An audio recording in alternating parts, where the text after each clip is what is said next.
वो जो अच्छा चरवाहा है यानी खुदाम यसू अल मसीह जो अपनी भेड़ों के लिए जान देता है, उसी के नाम में आपकी सलामती हो।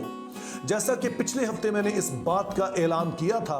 कि जो सवालात आप भेजा करेंगे उनके जवाब हम हफ्ते के दिन दिया करेंगे, तो इसीलिए आज हम एक सवाल पर गौर करने जा रहे हैं। यह सवाल जो है मुझे भाई आसिफ गिल के थ्रू पहुंचा है, अगरचे कि उनसे किसी और ने सवाल किया था। और सवाल यह है कि यीशु मसीह जब कहते हैं कि जितने मुझसे पहले आए वो चोर और डाकू हैं, तो इससे उनकी क्या मुराद है। अब यीशु मसीह के वो अल्फाज जिन पर आज हम गौर कर रहे हैं, ये यूहन्ना की अंजील उसके 10वें बाब और उसकी 8वीं आयत में मिलते हैं। दरअसल ये पूरा चैप्टर जो है ये चरवाहे और उसकी भेड़ों के मुतालिक है, और इसी में यीशु मसीह इस बात का दावा करते हैं कि अच्छा चरवाहा मैं हूं, अच्छा चरवाहा अपनी भेड़ों के लिए जान देता है।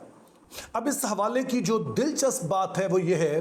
कि यीशु मसीह ने जब ये कहा कि अच्छा चरवाहा मैं हूं, तो ये पहली दफा ये अल्फाज इस्तेमाल नहीं हुए हैं, बल्कि इससे पहले हम अहदे अतीक में हिजकिय्याह की किताब उसके 34वें बाब में देखते हैं कि खुदा ताला खुद से बिल्कुल यही अल्फाज अपने लिए और बनी इसराइल के जो लीडर्स हैं, खास तौर पर जो उनके बादशाह थे, उनके बारे में कहते हैं कि वो ऐसे चरवाहे हैं जो कि भेड़ों की फिक्र नहीं करते हैं, जो कि भेड़ों की ऊन लेते हैं, उनका दूध पीते हैं, उनका गोश्त खाते हैं, लेकिन उनको भेड़ों की फिक्र नहीं है।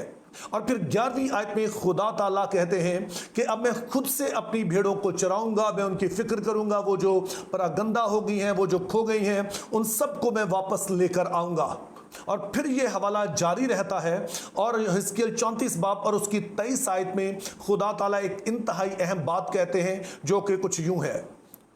और मैं उनके लिए एक चौपान मुकर्रर करूंगा और वो उनको चराएगा, यानी मेरा बंदा दाऊद, वो उनको चराएगा और वो ही उनका चौपान होगा। तो यूं हम देखते हैं कि एक तरफ तो खुदा ताला इस बात का दावा कर रहे हैं कि वो खुद से अपनी भेड़ों को चराएंगे, और फिर वो कहते हैं कि वो ये काम अपने बंदा दाऊद के वसीला से करेंगे। अब जब खुदा ताला इस बात को कह रहे हैं तो दाऊद को वफात पाए कई सौ साल गुजर चुके हैं, लेकिन यहां पर उनकी मुराद इब्ने दाऊद से है, यानी कि वो मसीह जिसका वो पहले वादा कर चुके हैं दाऊद के साथ कि उसकी नस्ल से वो अपने बेटे को भेजेंगे जो इब्ने दाऊद होगा। तो ये कह रहे हैं कि अब जो मेरी भेड़ों को चराएगा वो इब्ने दाऊद यानी वो मसीह है जिसका मैंने वादा कर रखा है। और फिर दूसरी बात जिसको हमने मद्देनजर रखना है वो ये है कि जब हिजकिय्याह नबूवत कर रहा था तो ये वो दौर था कि जब बनी इसराइल बाबली असीरी में थे, यानी जब नबूकदनेस्सर उन्हें असीर करके ले गया तो ये वो जमाना था। और इसके बाद हम देखते हैं कि जब वो बाबुल की सल्तनत खत्म हो जाती है तो अगली सल्तनत जो आती है वो फारस की है, और फिर शाह फारस खोरस इस बात की इजाजत देता है कि यहूदी अपने मुल्क में जा सकते हैं, वहां दोबारा हैकल बना सकते हैं और दोबारा से वहां पर वो इबादत शुरू कर सकते हैं। अब यहूदी जो थे वो बाबुल की असीरी से वापस तो आ गए, लेकिन उसके बाद कभी भी दोबारा से वो उस तरह का एक आजाद मुल्क नहीं बन सके जैसा कि वो असीरी से पहले थे।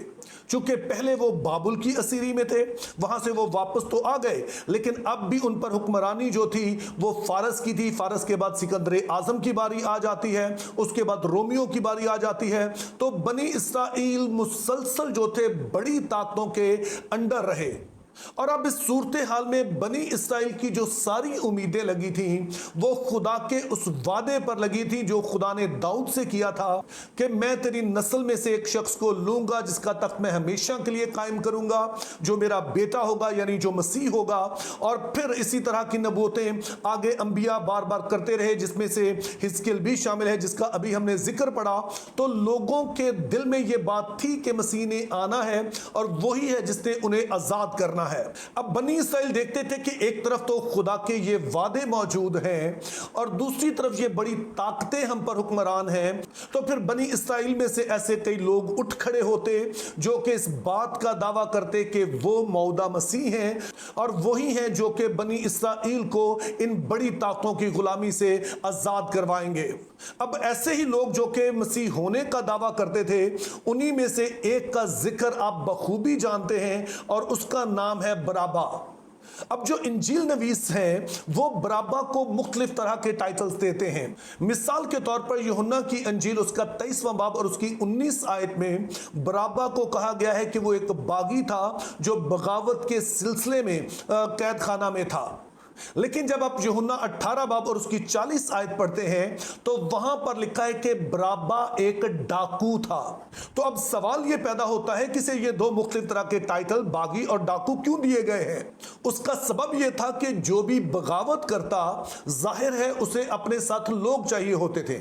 और फिर जो लोग उनके साथ शामिल हो जाते जाहिर उनके अखराजात होते थे। तो फिर ये लोग जो कि मसीह होने का दावा करते, पहले नंबर पर तो रूमी सिपाही जहां पर भी उनकी छोटी मोटी चौकियां होती, ये उन पर हमला करते और वहां से ना सिर्फ उन रूमी सिपाहियों को कत्ल कर देते बल्कि उनका मालो असबाब भी लूट लेते। और फिर ये सिर्फ रूमी सिपाहियों को कत्ल नहीं करते थे, सिर्फ उन्हीं को नहीं लूटते थे बल्कि ये उन महसूल लेने वाली चौकियों पर भी हमला कर देते जहां कहीं इन्हें मौका मिलता, और महसूल लेने वालों को भी कत्ल करते और उनसे भी वो सारा टैक्स जो इकट्ठा किया होता वो उनसे छीन लेते थे, उनसे लूट लेते थे। तो इस वजह से इस तरह के लोग वो रोम की नजर में चोर भी थे और डाकू भी थे और बागी भी थे और कातल भी थे। लेकिन बराबा वाहिद शख्स नहीं था जिसने के इस तरह की कोई बगावत की थी या फिर उसने मसीह होने का दावा किया था, बल्कि कई और लोग मसीह से पहले ऐसा दावा कर चुके थे, जिनमें से दो का जिक्र जो है वो गमलीएल अमाल की किताब उसके 36 और 37 आयत में करता है। क्योंकि इन दिनों से पहले थियोदास ने उठकर दावा किया था कि मैं भी कुछ हूं, और तखमीनन 400 आदमी उसके साथ हो गए थे, मगर वो मारा गया और जितने उसके मानने वाले थे परागंदा हो गए और मिट गए। इस शख्स के बाद यहूदा गलीली इसम नवीसी के दिनों में उठा और उसने भी कुछ लोग अपनी तरफ कर लिए, वो भी हलाक हुआ और जितने उसके मानने वाले थे सब परागंदा हो गए।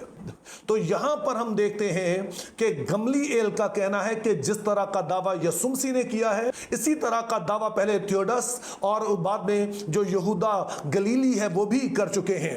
तो मेरे अजीजों, जब हम बराबा और थियोदास और यहूदा गलीली के बारे में जानते हैं कि ये वो लोग हैं जिन्होंने मसीह होने का दावा किया, जिन्होंने इन ताकतों के खिलाफ बगावत की, और इनका तरीका जो था वो मुसल्ला जदोजहद थी, और ये ना सिर्फ ये रोमी सिपाहियों को कत्ल करते बल्कि उनकी लूट मार भी करते, इसलिए इनको डाकू भी कहा जाता था। तो फिर हमारे लिए यीशु मसीह के इन अल्फाज को समझना मुश्किल नहीं है कि जब वो कहते हैं कि जितने मुझसे पहले आए वो चोर और डाकू हैं, यहां पर उनकी मुराद उन झूठे मसीहों की तरफ है जो कि आए और जिन्होंने दावा किया कि वो लोगों को आजाद करेंगे, लेकिन दरअसल ना सिर्फ वो खुद हलाक हुए बल्कि उनकी वजह से यहूदी कौम को भी बड़ा ही बुरा वक्त देखना पड़ा, और बहुत सारे यहूदी इस सिलसिले में कत्ल भी हुए, बहुत सारे यहूदियों को सलीब पर भी लटका दिया गया, और यूं वो आज़ादी तो नहीं दे सके लेकिन उन्होंने बहुत सारी जो खुदा की भेड़ें हैं, वो लोग जो खुदा पर भरोसा करते हैं, दरअसल उनको हलाक किया। तो इस पस मंजर में यीशु मसीह दावा करते हैं कि मैं असल में वो चरवाहा हूं जो कि अपने लोगों को ठीक तरीके से चरा सकता हूं, क्योंकि मैं वो हूं जो अपने लोगों को आजाद करने आया हूं। लेकिन मेरा मकसद इन हुकूमतों से आजाद करना नहीं है, मेरा मकसद यह है कि तुम्हें गुनाह की गुलामी से आजाद करूं, क्योंकि ये गुनाह ही था जिसकी वजह से तुम असीरी में गए थे, दूसरे लफ्जों में तुम खुदा की हजूरी से खारिज हो गए थे। लेकिन मैं आया हूं ताकि अपने भेड़ों की जगह खुद से जान दूं,